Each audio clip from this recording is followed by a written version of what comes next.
Hey everyone, this is Louis7 and I am going to be giving some of my thoughts on the PAX East 2019 interview from MMO Central with Rob Ciccolini of Standing Stone Games, so specifically LOTRO there and DDO, but I'll be focusing on the LOTRO part of this interview. And if you are unfamiliar, Rob Ciccolini is the executive producer with LOTRO, and they're also going to have the community manager Cordovan, or Jerry Snook, there to help with some of the questions as well. So this interview was done by MMO Central, at least posted on MMO Central. It looks like it was done by Druidsfire, who actually, I'm pretty sure she's a Twitch streamer. But the interview was completely audio, but they made a transcript, so I am very thankful they made a transcript, because that does make it a lot easier for me to go about this video.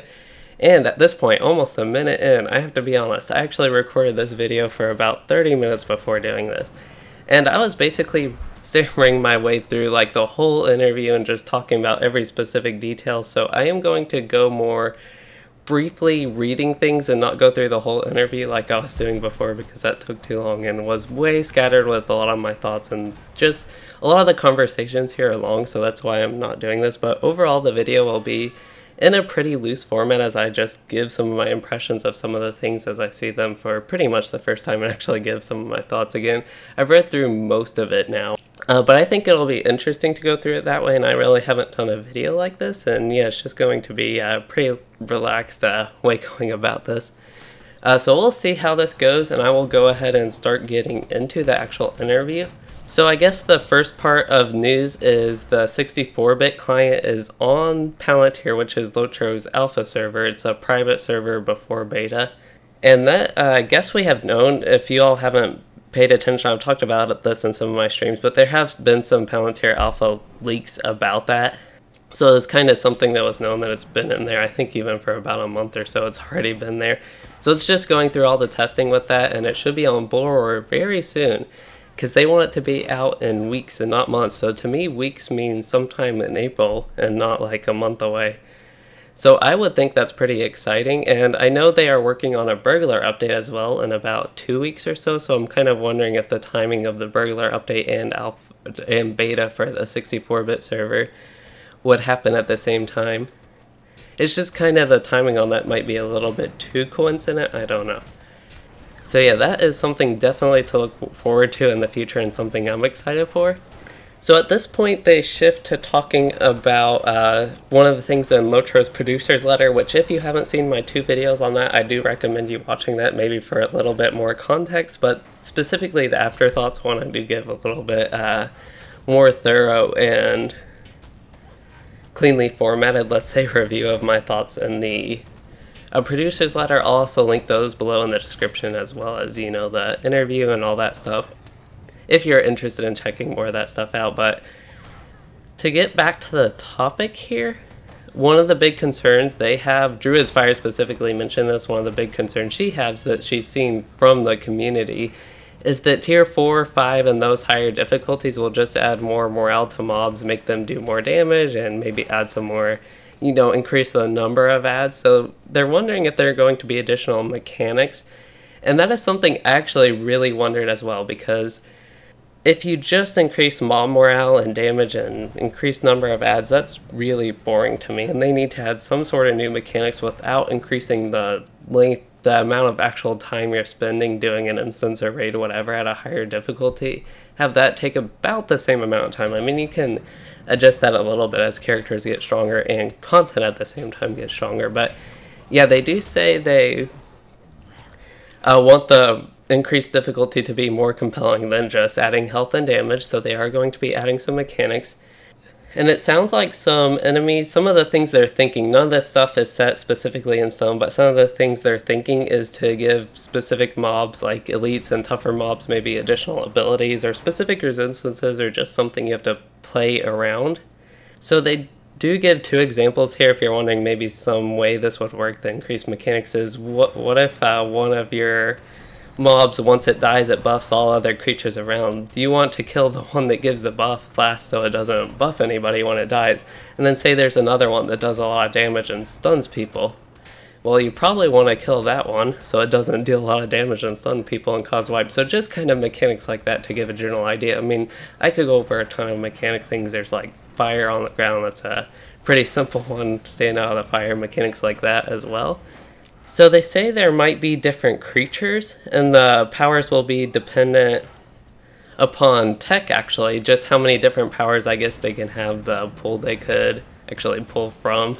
And just a lot of that be tech dependent, it sounds like, actually, but it seems like they could be able to add enough stuff. I mean, they have skirmishes, which I'm actually going to get to in a minute, with lieutenants with a lot of different mechanics.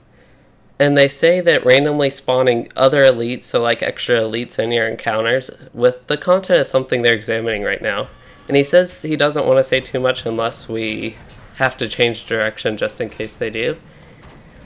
So, skirmishes are basically like that. You spawn random elites, which are the lieutenants, and they have, each of the elites has its own affix, but basically the way the instance works out is you have random elites with random affixes that do additional things, and like some do a lot of damage, some of them are immune to damage for a while, and then some of them put a lot of fire, some of them give mobs reflex, just a lot of mechanics like that, which sound like what they would be adding to the instances. So if they have randomly spawning elites that are basically lieutenants, that is something that is okay, and would definitely be preferred than just, you know, adding health and damage. But I must say, because that is so similar to the existing content they have with skirmishes, I would honestly rather something slightly different than skirmishes and just something random elites. Maybe if they had an elite that's always there and just gave random affixes to that specific mob type, so instead of being different creatures that you run through, it's the same creature, they just, as you increase difficulties, you get different mechanics added to them, and they could even have random mechanics each time. So maybe you have the same boss called, or sorry, not called, but some sort of like elite within a group, like just the toughest mob within a group of mobs if you're pulling trash, or even in a boss or whatever. If they have, say, on tier 1 they don't really do much, but say tier 2 they can spawn fire around the room, or maybe they'll spawn frost in another thing they could pull from, they could have a reflect, or just any sort of random affix to have new mechanics as you go through the instance. And I think in WoW, the way Mythic works, because this is so similar to WoW Mythic Plus, I haven't done WoW too much recently, but I think the way Mythic Plus works is you have a certain affixes that you get on every mob in the dungeon. So it's not like a specific mob has a new mechanic that you have to play around. Every mob has a certain set of mechanics, and it changes kind of weekly or something, or maybe even each run, I don't know exactly, but it sounds like they could add something similar to that as well, but I honestly would not prefer that. I would kind of like to see different things each time, and have different mobs be able to pull random things as you go throughout the instance. So anyway, the kind of short version of that is I am excited for those changes, and I think that is a good thing that they clarified exactly what they're thinking about increased tier difficulty means. And it's not just what kind of they've had right now, which I don't think is all that good, to be honest, and is one reason you don't see me playing like the regular server in-game as much as I play the legendary servers. But we can go ahead and move on from this topic, which will be crafting as our next topic.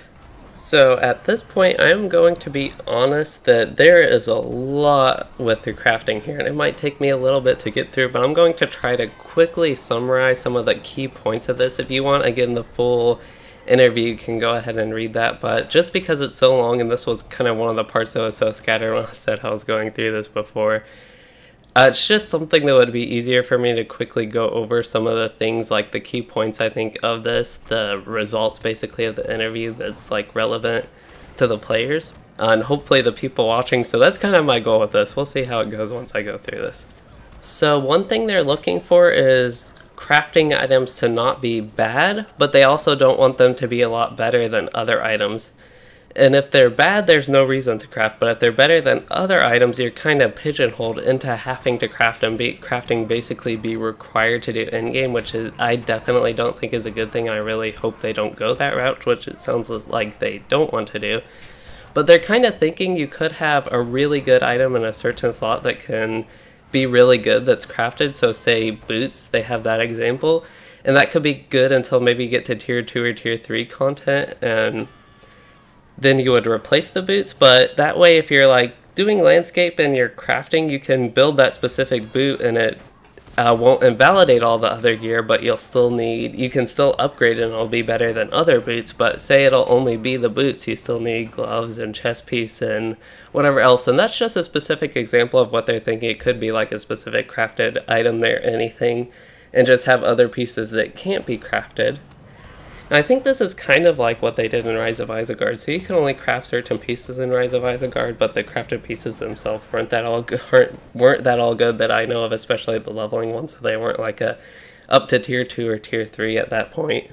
But that's kind of what they're looking for. They want crafting to be fun, and they're wondering if they want to incorporate essences somehow. They're kind of thinking with that system maybe they can, and honestly, essences to me aren't the best thing, and it looks like Druidsfire has the same thing. Essences are controversial, specifically on the legendary servers even.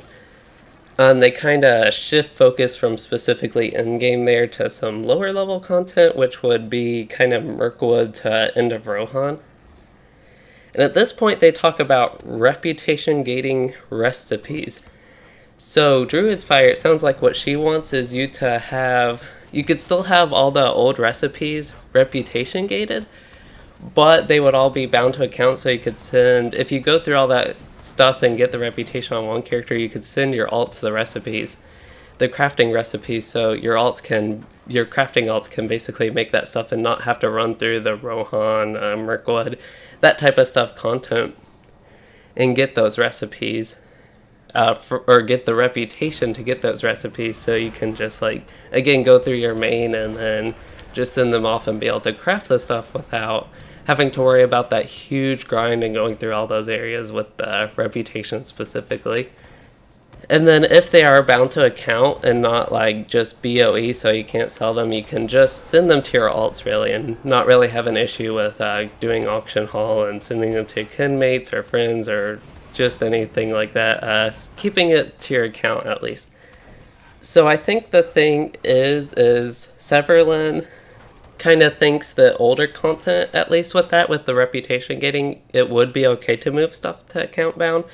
But for leading edge content, so kind of newer content, what would be considered in-game at the time, they don't want to do that, and that's something I don't necessarily have a tendency to agree or disagree with the in-game part, but at least I have a tendency to agree with the older content. And just to give some of my quick thoughts is, I kind of feel like older content, the reputation gating with the crafting recipes, they could just remove the reputation gate in addition to making them account bound. That way you could just go through on one character and send them to an alt, or not necessarily remove the reputation gate, but greatly lower it. So if you just like quest and level through the area, you can quickly get the reputation just going about regular game and not having to grind at all. And then you can do the old, craft the old recipes, which aren't like relevant for in-game anymore and might be relevant for alts going through if you want to do that, or what I would probably think is more for cosmetic reasons as well, and just have some interesting sets, I suppose. But yeah, that sounds like Severlin, I kind of agree with where they're headed with that from what he said. Having maybe some of the lower level non-in-game stuff be account bound. And then for the new in-game content being a little bit different. And one big thing Severlin wants is you to not be... You don't want to be forced into playing a specific... vocation being a specific crafter, but they also don't want to dissuade you basically from being a specific crafter as well. So if you're, say, he gives the example of a dwarf blacksmith, so say like a blacksmith, will consider that like a metalsmith and LOTRO, somebody that makes armor. So shifting the example to that, so he doesn't want that to be like somebody say, you can't be a armor smith because you have to have all the gathering skills so you can feed these recipes and all this gathering these mats resources to your alts. And he says that's the wrong way to play, and it really takes crafting out of the context of active gameplay, and I kind of agree actually. You don't want to just have one character have to be a gatherer to send stuff to your alts and do all the crafting on your alts, and have no fantasy of, say, being your armor smith there, when you'd much rather be an armor smith because, say, you're like a guardian and you want to craft yourself armor and shields and stuff. You can keep that fantasy and not really have to worry about you should be a gatherer or something, or just some other thing, not specifically gatherer, but that's kind of the issue they're talking about. A lot of people with their mains will go explore and then have a bunch of crafting alts, so their explorer, who's kind of their adventurer and main character going through the story, isn't actually crafting, but they're gathering materials and sending it off to their alts who are crafting. So as far as lower level content, some of the old content, they don't really mind shifting that to be bound to account and having that issue maybe where you could be a gatherer and just send stuff to your alts and recipes and going through that. But as far as in-game content, they don't really want to invalidate crafting fantasy of people who, back to the example, want to be an armor smith, because that's just not the right way to do that. But they also don't want to invalidate crafting on an alt, because they think crafting on alts and having a lot of alt crafting should be efficient. So the idea they're having here is they want crafting to be valuable, especially if you have a lot of alts. They want it to be valuable to have crafting alts, but if you really want to be a specific thing that's not a gatherer, say, and you want to be your armor smith on your main, it could be a little bit less efficient than just having all those crafting alts and kind of utilizing all that stuff. But the way he explains, one of the ways they can actually do that and implement this into the game, these ideas into the game, is making recipes only available to a specific character. So they can make a specific character, when you create it, it shows bound to your character. So if you're going through, say you're an armor smith and you're going through the in-game content, and you could get a recipe for a shield, and the shield is, say, really good, so you would have a little bit of advantage because you can craft yourself a really good shield for being an armor smith, so you'd have a little bit of an advantage there over non-crafters, and it kind of play to that fantasy of being an armor smith, say a guardian armor smith, and you want to be able to craft yourself that shield and be really good and better than other people's shield. But you also, as he mentions, you have that worry that you need to be able to have that specific shield, or at least an equivalent shield, obtainable otherwise, so that you aren't forced to actually have that crafting to be able to have the shield. You just get an advantage of being able to get it easier and crafting it yourself for that character. So I kind of think the way they're hinting at this working is, say you can craft this really good shield, and then other people can run raids that aren't able to craft it and don't have armor smith there. They could run raids and get maybe an equivalent shield with the exact same stats and itemization. And it kind of sounds like, to me, is what they're hinting at. He doesn't specifically mention that, because again, everything here is more tentative and they don't have at least specific details, especially with longer conversations like this, about exactly how they're implementing everything. But kind of going off that, the reason I go into this part in more detail is I think that would be a great way to go about this, actually. And yeah, that way you do have the little advantage of crafting and being able to get something like that, and it's only like one slot, like one shield or something like that. The shield is just an example specifically for armor smith. And then you can, if you're not a crafter, not interested in crafting at all, you aren't left behind, because you can get the piece of gear otherwise, just not through crafting. So that crafting section is about done. Hopefully that did make enough sense to you all, and I got through everything there though. So we can move on to the legendary servers. So they talk about legendary server population. As Severlin says, legendary server population hasn't dropped much at all since they were released, and they've maintained better than they've imagined, and they're actually fantastically happy on that. So I'm not honestly that surprised, because of the state of like the regular servers, the in-game with that now, and just how fun the legendary servers are. Of course, I'm a little bit biased on not being surprised because I am enjoying them so much, but that's why I see why they are so popular and why I'm not surprised, because they are like super enjoyable, and that's why most of the content you see on my channel is legendary servers, except for I will in the future whenever new content is released, of course, check that out. But unless there's anything specific I need to go on the regular servers for, I'm pretty much just playing on the legendary server, and or specifically now. But yeah, they are actually surprised a bit about that, and we kind of see this theme through the next couple sections here, that they're just surprised how healthy, I guess, and populated the legendary servers have been. But Severlin explains that a lot of that they think is because everybody's in the same area, they're all doing the same thing, they have concentrated effort right now going through Moria. So we can group for Moria instances, and he actually says some of their best group content is in Moria. Of course, he says other than the most recent stuff, but that much I would have to disagree with personally. But yeah, some of maybe their best group content was in Moria. I have to still go through some of it and decide how good I think it actually is playing through it. But he says everyone's just doing the same thing in these legendary servers. The same story with Mirkwood. We'll all be doing the Mirkwood content, and I do want to mention, this is my own comment here, not really in the interview, is even if you are worried about not actually being to Moria yet, if you want to like start fresh on the legendary server, you definitely want to be left behind. It's not that many levels to catch up, and there still are a lot of people concentrated even on lower level content, so it's not like you have to be like very relevant there with Moria when it's released, or Mirkwood when it will be released in the future. But yeah, that's just a personal comment there if you are worried a little bit about that with this discussion. And one thing Druidsfire here was actually expecting was whenever like new content was released, specifically Anvil of the Winter Sith, I believe that's the name of the recent raid with all the dragons, when that was released, a lot of people to go to that, then come back to Moria. And Severlin actually say statistically it did, but it wasn't really a clip. It was just like a small drop off, and then people going back to legendary servers after going through that when Moria was released. So yeah, a lot of pretty steady population and no like big jumps or drops. So I think it's really good to see that, and something they're again a little bit surprised about, even Druidsfire here within like a community member and not like a LOTRO team member. Also being surprised where I'm honestly less surprised because of my experience that I've like been sharing the past few months by playing the legendary servers almost exclusively. And Severlin actually says something interesting, that a lot of the reason people are doing that, he thinks, is people are re-experiencing the content, and some being nostalgia and just re-experiencing the story and again content and the beautiful Tolkien world that they built. And actually I have a pretty big comment there, which is a lot of people are actually experiencing it for the first time.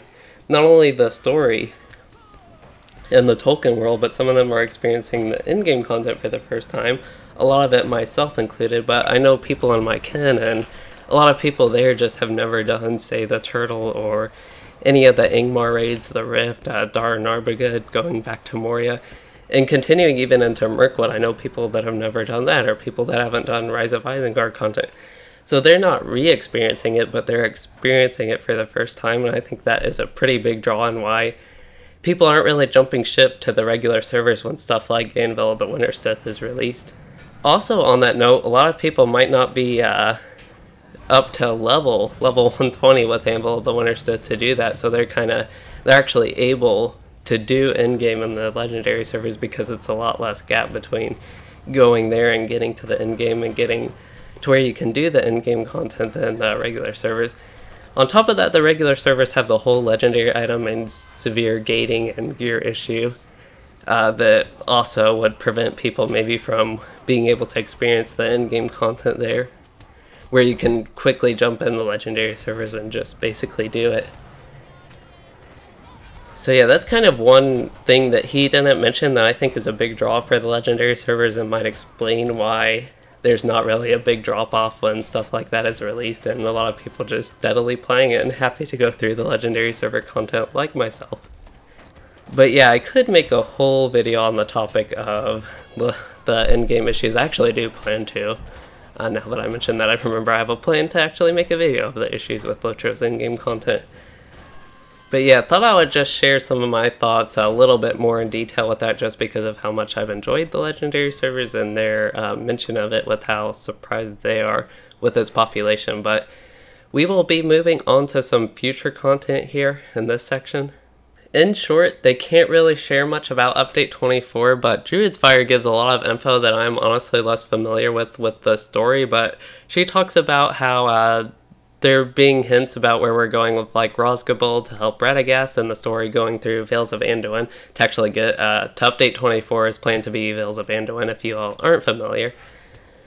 So there are the hints to the stories, and there's just a lot of rich history of the Lord of the Rings and lore within Vales of Anduin, and that's actually where Smeagol found the ring that was lost, and people are wondering how much of that we'll get to see, and will we get to see any descendants of Smeagol's family, which would specifically be hobbits that lived on the Anduin. And she's also wondering if we'll go back through the Misty Mountains and Eriador, and just wondering any hints, and that's where I mentioned that Severlin basically said, nope, can't know any of that stuff.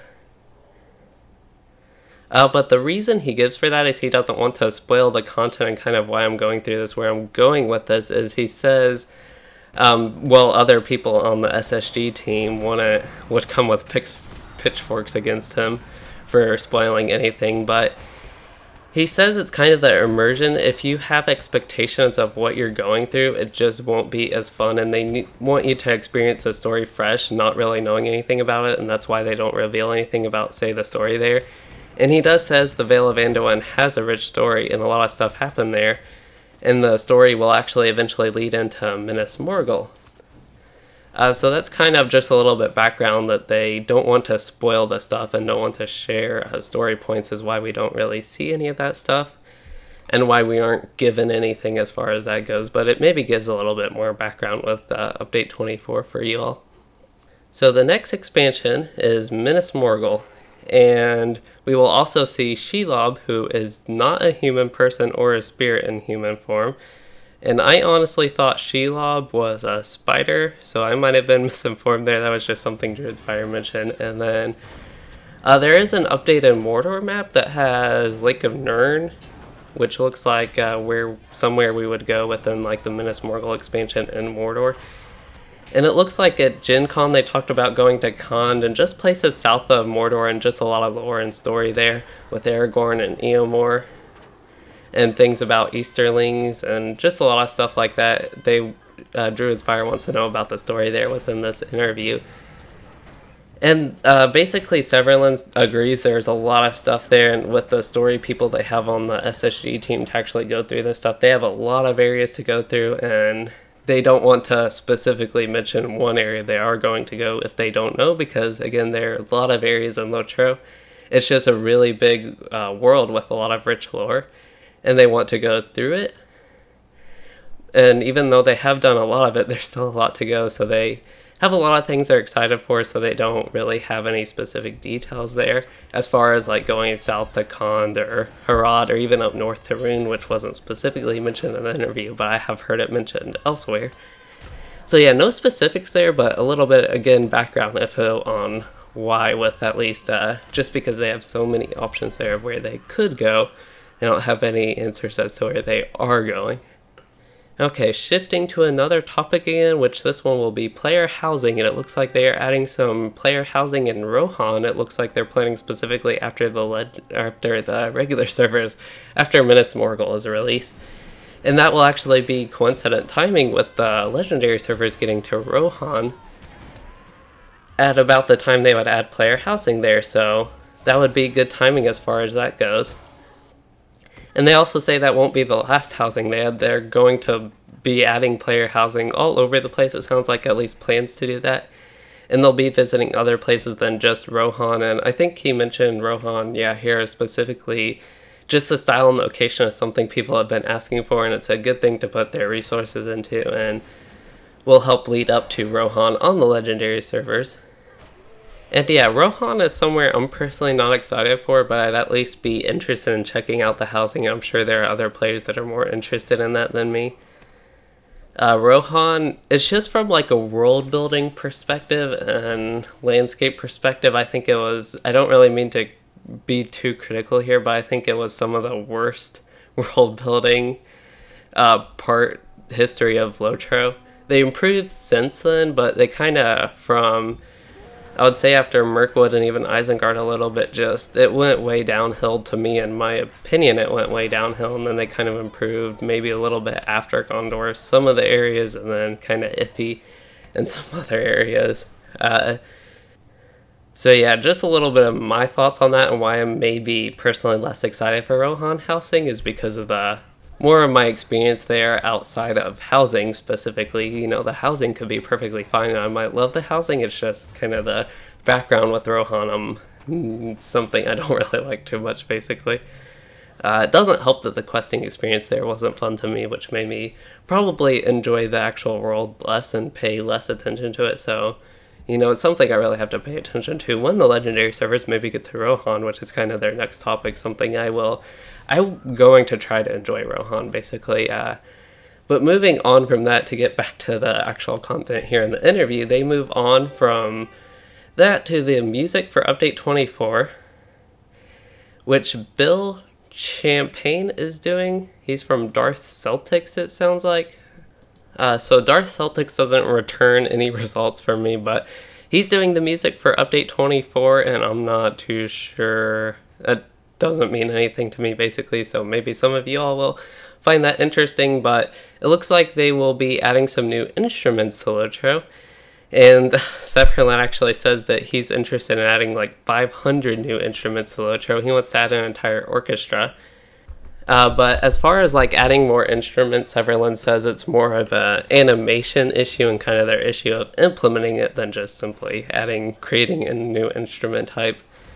So Druidsfire, this is something interesting to me, is they wondered if you could be able to move while playing instruments, and Cordovan actually said that's a definite no. He stepped in here, but if it was considered, he doesn't know. But yeah, Severlin continues that it's not on the radar of stuff, and you know, they just don't really want you to be moving around too much on the stage while you're playing. You just want kind of your front man that's not playing at the moment to be wandering around and doing whatever they do with performances. I know that's a pretty big scene in LOTRO, so probably some people interested in hearing this. And then they actually think about like a marching band marching through Bree, and they don't know if they just want kind of how that would be and how it could be abused, and how maybe you could, you know, some people could be evil with it. With being able to move while playing instruments and stuff like that, with maybe band playing through, or people just following people playing music and stuff like that, and being generally annoying. So basically that's kind of one of the reasons they would be hesitant to add, you know, the ability to move while playing instruments. I honestly think it would be a cool thing, but you do have that community issue that they bring up here a little bit about people using their technology for evil, and would it be realistic that somebody would actually follow somebody around playing instruments, and I do think that would happen. The next thing they move on to is the kinship changes. And actually it looks like in DDO your guild can earn kinship ranks by doing quest content and things like that, which sounds kind of similar to what the idea they'll be implementing in LOTRO. It sounds like Severlin actually doesn't know this too well as an EP what's going on with that, but it's something he would review as far as the system they had. And they're more focused at the very moment on the Virtue update, so the kinship stuff won't start. Won't start planning that at least until the Virtue stuff is done. So he just doesn't really know on that. So that is a fair point, at least, that he doesn't know on that.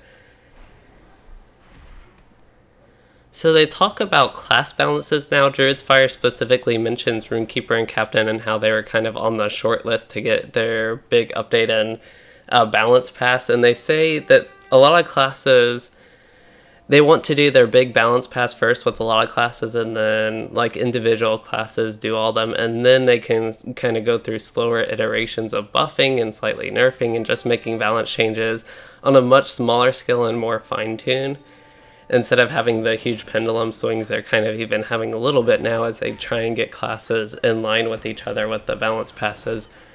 So yeah, that's kind of where they would be going forward with class changes. They didn't mention Runekeeper and Captain, because I'm personally interested in those two as well. They don't mention those two specifically, but kind of just the general idea, which we've already known a little bit about, is they want to do their big balance passes and then go into the situation where they do little tune-ups here and there.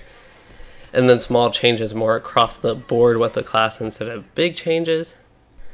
And that way people aren't really waiting on their class, like the last class to be updated, kind of like Burglar is now, or specifically Captain would actually be one of the ones even Runekeeper could use a little bit.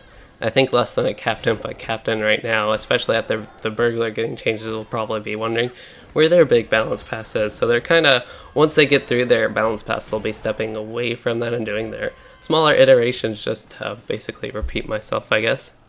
So now they talk again about Update 24. They actually talk about the anniversary, then Update 24. But Update 24, Severlin's thinking 2 months, so it actually is about 8 weeks out, and then maybe a couple weeks after that, depending how things go.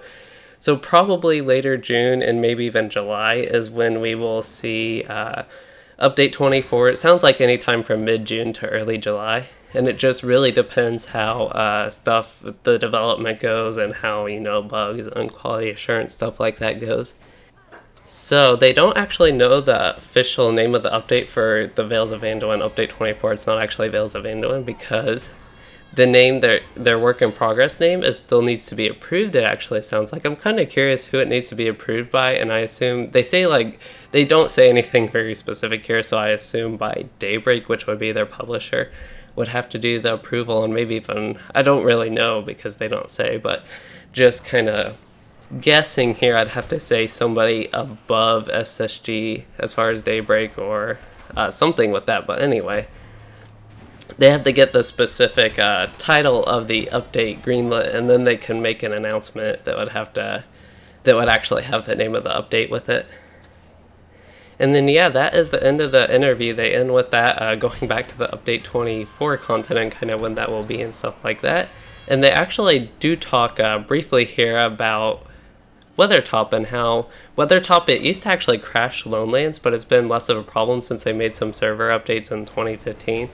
And whenever you did Weathertop and had people doing the concerts there, like Weatherstock specifically, that's the word I was looking for, Weatherstock, it would crash the zone, like just completely crash Lonelands. You'd be fine at other places, but that was kind of interesting when that happened. And they think kind of the 64-bit client could help with that for people on higher end computers to actually be able to view stuff like the Weatherstock without having many issues with specific players crashing. But as far as the server-wide crashes, the server updates help with that, but they really are excited for the 64-bit client being able to utilize higher end computer resources, including graphics card memory, which is a big issue I have. It does not. It uses so little graphics memory. I have Anyway, moving on from that. Yeah, they do hope all that will be live before the end of July, which is when Weatherstock would be, so help with that. And I know that is a big event. That's kind of why I mentioned this. I don't really go to it much, but that is something that could be interesting in consideration with the 64-bit client. But yeah, that is all there is for this interview. I feel like this video has been a lot longer than I thought it would, and it would have been an hour with kind of my previous iteration of it, as I mentioned earlier. But yeah, that was the interview with Standing Stone Games Robert Ciccolini against Severlin, as you may know him from Druidsfire. Again, I think she's a Twitch streamer, so shout out to her if she is, I'm pretty sure. I probably should do my homework first before I just go about this video. But yeah, I do want to thank them again for making the transcript and not just being the audio, which would have been much harder for me to make a video like this, so I really do appreciate that from them. And since this video was very different from what I've done, and I've been just basically sitting here talking for almost an hour myself, I hope you'll enjoy this, and if there happens to ever be a video like this again, I would appreciate some sort of feedback. Just to see how maybe I can improve on this format, and hopefully with the editing I'll make it nice and add timestamps and stuff like that, which hopefully you'll all see. But I hope you all did enjoy this video, and if you did, please consider liking and subscribing for more, and thanks for watching everyone.